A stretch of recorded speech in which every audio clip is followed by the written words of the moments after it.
Bonjour à tous, merci d'être de retour et pour les nouveaux, je m'appelle Valérie, je suis nutritionniste diététiste et pour la vidéo d'aujourd'hui, j'ai pensé vous amener dans ma meal prep de déjeuner. Je veux réaliser 4 déjeuners salés on the go et à congeler et rester jusqu'à la fin parce que je vais comparer les valeurs nutritives et le coût des recettes que je vais cuisiner par rapport à des versions de chaînes de restaurants populaires. Donc, ça risque d'être vraiment intéressant. Puis aussi, si vous me suivez depuis un certain moment, vous devez être étonné de me voir cuisiner des versions salées parce que effectivement, je suis 100% sucrée le matin. La raison est simple, c'est pas pour moi, c'est pour mon conjoint. Il déteste se préparer des repas à amener au travail, alors je vais essayer de l'aider un petit peu.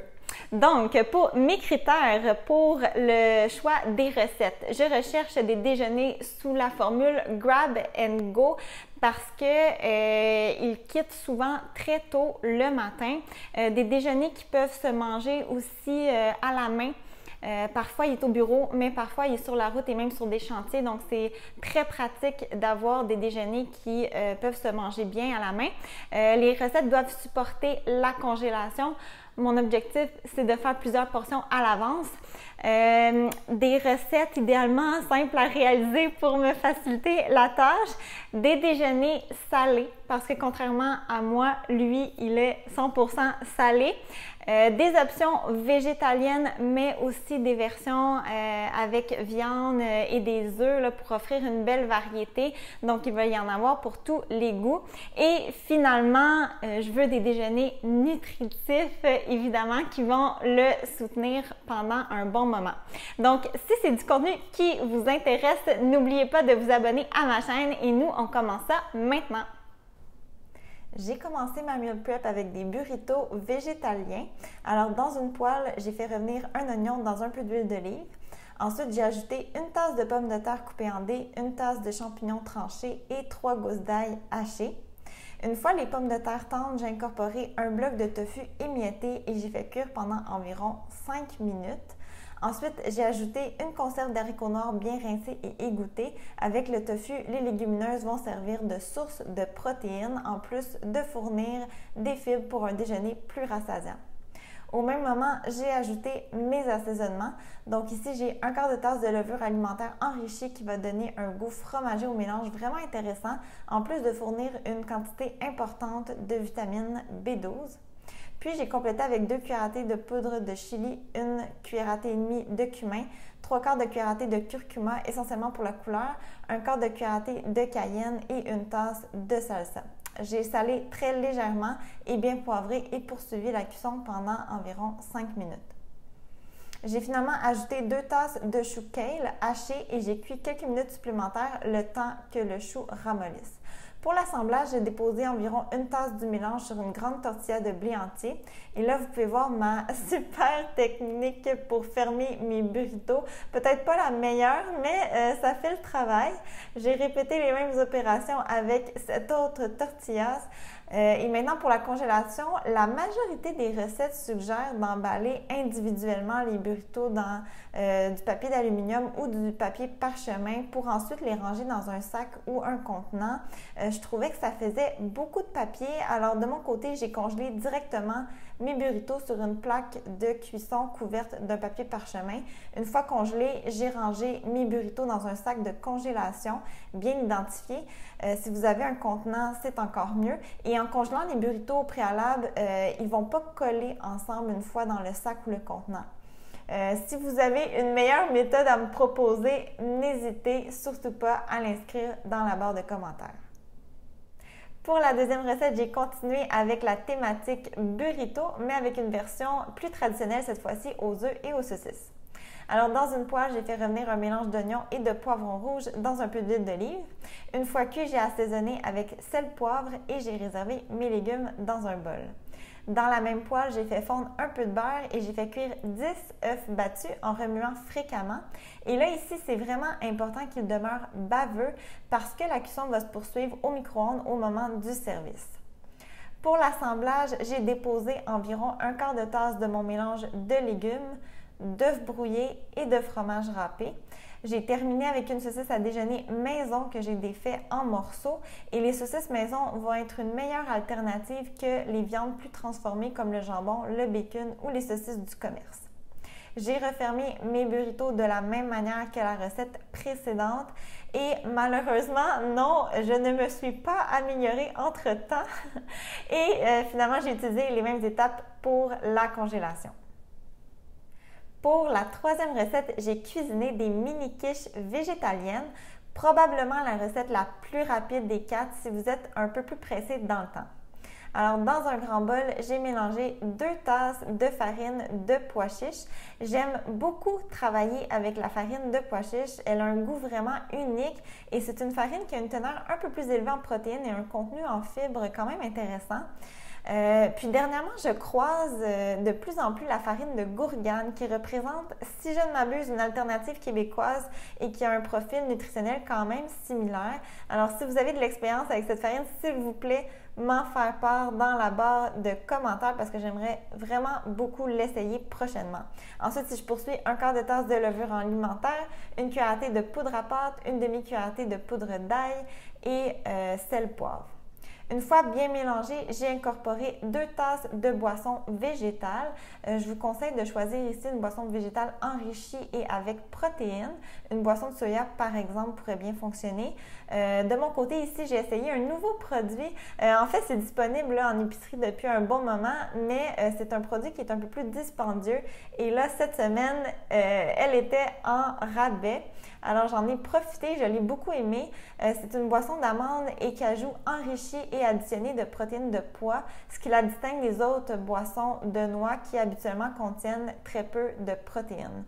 Sinon, vous pouvez toujours choisir du lait tout simplement si vous n'êtes pas végétalien. Et finalement, j'ai ajouté une tasse de poivron rouge, un piment de jalapeno, un quart de tasse d'oignon rouge et une demi-tasse de kale en remplacement des épinards. C'est ce que j'avais. Les quiches ont cuit environ 30 minutes au four préchauffé à 350 degrés Fahrenheit et elles étaient vraiment délicieuses et on peut facilement changer les légumes ou encore ajouter des fines herbes pour varier les saveurs. Et finalement, j'ai terminé avec des frittatas individuelles. J'ai commencé par battre 3 œufs et une tasse et demie de blanc d'œuf liquide.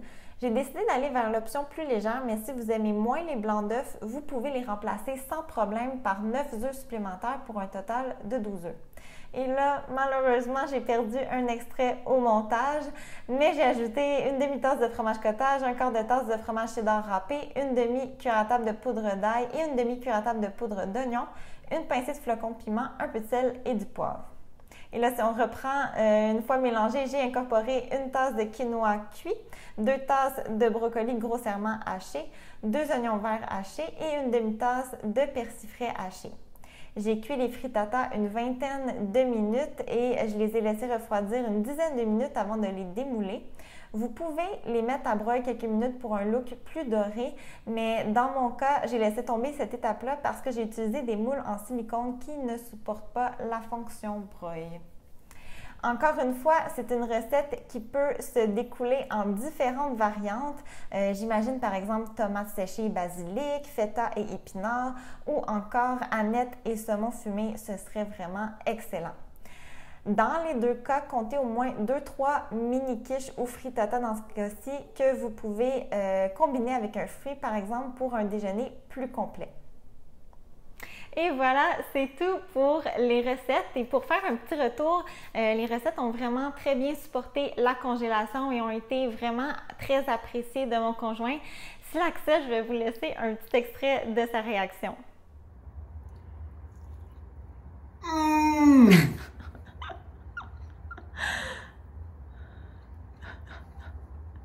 So delicious.